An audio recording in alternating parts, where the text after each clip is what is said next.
Hi, my name is Jonathan Zemsky, and I am the author of Beyond the Shadows of Summer. Before we begin Chapter 8, I wanted to remind you that this book is recommended for ages 10 or 11 plus, has some themes of teen sexuality and violence, and some strong themes of death and loss. But there's a lot of silliness and messages of hope and friendship in between. Chapter 8, the big one. I stood on the lawn looking down at the door to Fizz's basement. We had all planned to meet here after the parade. After searching for my friends at the fairgrounds, I figured this was the next best place to look. My eye was hurting pretty bad, and I knew it was probably more than just a little swollen. I didn't get a chance to catch a look at it because I had been on the run for the past hour from Black Eye and his posse. I took a deep breath and thought about my options. My friends would want to hear the story of how I got my shiner, which I wasn't too eager to tell. Sure, if Black Eye had popped me, then I would just be one of the many victims, just another bruised face in the crowd. That would be acceptable. But what really happened wasn't. This was what kept me from descending the stairs. I could tell the truth or a lie. Those were my only two options. I usually favored the truth, but this case was an exception. My respect and dignity rested on the ability to come up with a feasible story. I couldn't say that Black Eye had hit me because my friends would find out I was lying when he came looking for me again. No, I needed a good story, one that couldn't be disproved. It could go something like, I fought off a gang that was trying to rob an old lady. They had knives and chains, and I was armed only with my bare fists, my cunning intellect, and my poorly crafted, stupid lie. It was hopeless. The truth would have to be told. I performed the secret knock and Costello popped the door open. Where have you been? You just disappeared. I was around. I wondered why he didn't react to my eye. Maybe it didn't shine up after all. I shuffled down the stairs to a shocked crowd of onlookers. My friends stared at me. Some gasped. Some remained silent, but all were wide-eyed. It turned out there just wasn't enough light by the stairs for Costello to see the shadow around my eye. Nice eye makeup. You running away to join the circus? Fizz kidded as I collapsed on the couch. G-Man grabbed my chin and pushed my face to the side to get a better look. What happened to you? Holy crabapple, Costello followed. His parents didn't like him cussing, so he had to get creative. He made up his own approximate curses and said them with a hint of severity. This, of course, made them more ludicrous than they already were. I wanted to crawl into a hole and disappear as my friends became more assertive with their questioning. They started squawking at me from all directions. I didn't even know who was saying what. Come on, out with it! Don't hold back on us! Who did it? They closed in on me. We'll get him, someone said as they all placed their fists in their hands. All right, I blasted back at them. My friends settled down and sank back into their seats. Here comes the truth. My mind went blank. The first thing out of my mouth was, an old lady, see? An old lady, Fizz questioned and surveyed the faces of the rest. Within seconds, my three friends' bellies were jiggling with laughter at the thought of me being taken to task by elderly women. Or by an elderly woman, is what it says here. I do make some mistakes while I'm reading, just like everybody else. Will you guys pipe down and let me tell my story? I raised my voice and finally gained their attention. Again, I was at a crossroads. I could end it here and tell the truth, or take the seedling of my white lie and water it until it turned into Jack's beanstalk. What did I do? Take a guess, and just add water. An old lady was waiting. Yeah, she was waiting in line, I said with growing confidence. For what? G-Man asked, and everyone was locked in on my story. I suddenly felt like an old war hero sharing slightly exaggerating accounts of his battles. She was waiting in line to ride the Cyclone. No way, Costello whispered with amazement. An old lady riding the Cyclone? Yes way, and she was real old. She had a cane in one hand and a handbag in the other. She was waiting towards the back of the line. I was looking all over for you guys, but couldn't find you anywhere. This old lady caught my attention because I couldn't believe she was going to risk a heart dropper to ride the Cyclone. Was she with anyone? Fizz interrupted. Huh? He had thrown me off my lie for a moment.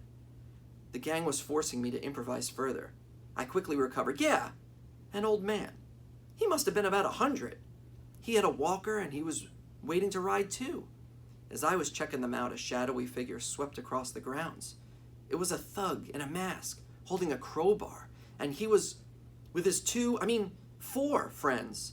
Holy schlitz, Costello said and gulped hard. Go on, Fizz encouraged me. Anyway, the man with the crowbar grabbed for the old lady's bag, and she began to wrestle with him. Go, Grandma, Fizz cheered. What did the old man do? G-Man asked. He turned to help, but caught a boot in the midsection from one of the other thugs, I answered. Ooh, Fizz shouted, as he and the others were now standing so they could act out my story. I didn't know where I was leading them, but they were following. The old lady, though, she put up a good struggle, long enough for me to get involved. What are you, nuts? Costello exclaimed, throwing his arms into the air. You went after 5 guys, he continued, with a mouthful of doubt and pretzels. I hesitated, realizing how ridiculous that last one sounded. Deep breath, regain composure. It would seem so, I answered. Anyway, I seized the crowbar out of one of the guy's hands while he was distracted by the old lady, and I tossed it aside. If I had no weapons, then I wanted them to have no weapons. Now the thugs turned to me I was standing. I was in a circle surrounded by all 5 of them. The old lady had tumbled to the ground from exhaustion. No fartin' way, Costello shouted. Yes, fartin' way. You think I could just make stories up to pass the time? I quickly retorted. So the thugs didn't come right in on me. They wanted to have some fun first. They began to slowly circle me like a bunch of hungry wolves about to go in for the kill. And then they started growling too, each one striking more fear into me than the next. My heart was pounding as I whipped my head around to try to keep all of them in sight. The circle slowly started to close in, and the growling got louder and fiercer. Then the leader shouted, "Get him!" Just as the fireworks blast exploded in the sky and something flew through the night. Security, Fizz shouted? No, I rejected.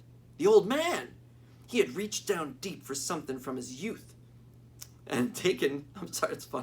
had reached down deep for something from his youth and taken 2 of them out with one flying tackle. Go, Grandpa, they all cheered. The only problem was he knocked himself out in the process. This left the leader and the 2 others for me, but I was up for the challenge. The leader gave the hand signal for the 2 other henchmen to come in first, and come they did. I ducked under the punch of the first guy, which thankfully caught the second guy square on the chin, knocking him out cold. The first guy was stunned from what he had done, which allowed the old lady to cold cock him with her purse. He went down like a fighter jet without a pilot. This left only the leader and me. I had no plans to wait and see what he was going to do to me, so I tried a surprise attack. I rushed him. I closed my eyes and bolted as fast as I could, with my arms out in front, hoping to catch him with a lucky shot. Holy poopy balls, Costello yelled. Everything suddenly stopped. We all turned to him. What? I've been working on some new material, Costello said, shrugging his shoulders. I continued. So I was speeding at him like a runaway locomotive. It was going to be him or me. I lowered my head and ran through him like he wasn't even there. You destroyed him, Fizz yelled, half commenting and half questioning. Nah, it turned out that he had the same idea as me. As he went to take his first step, the old man came to and grabbed him around the ankle, causing him to fall and hit his head. The thugs were no more. Purse rescued. No rewards necessary, ma'am. I motioned to Fizz, pretending like he was the old lady. My story sent my friends into a frenzy. They flew around the room, acting out each part of my tale over and over until... Hey, wait a minute, Fizz came over and pointed to my swollen eye. When did you get that?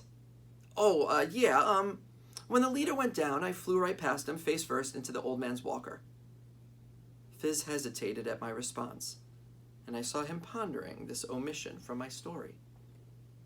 You are a one-of-a-kind, foul-mouthed, dirty, rotten, stinking liar, Fizz was now right up in my face to issue his challenge. You expect us to believe you and two people totaling 200 years in age fought off 5 guys, and you got a shiner from the old man's walker? His confidence was building. You had to have been hit at least once. I smirked. How dare he challenge the best crafted lie ever, I thought.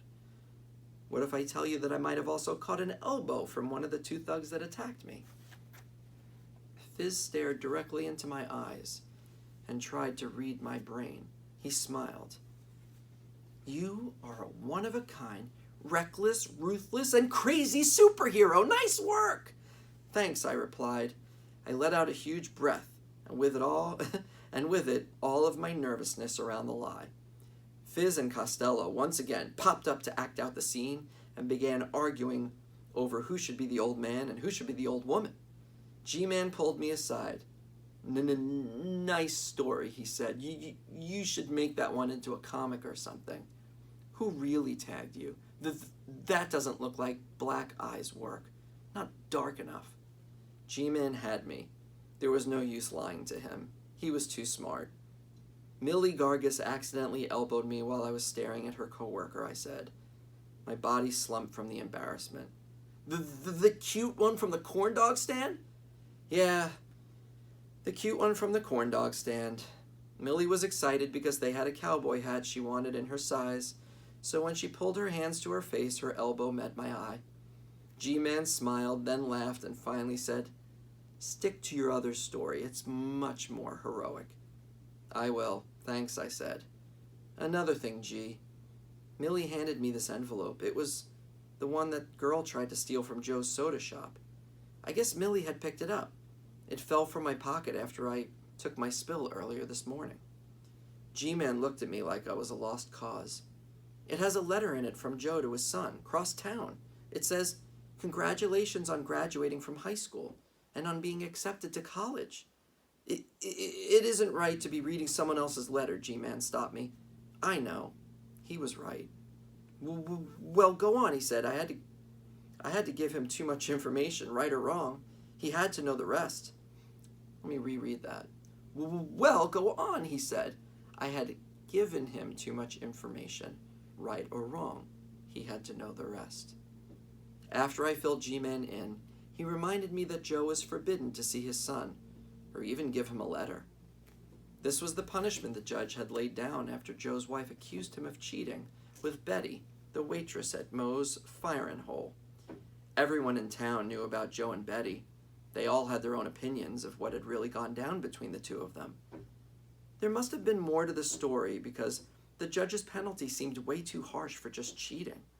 I couldn't believe Joe would do anything to hurt his family, let alone so severe to warrant banishment.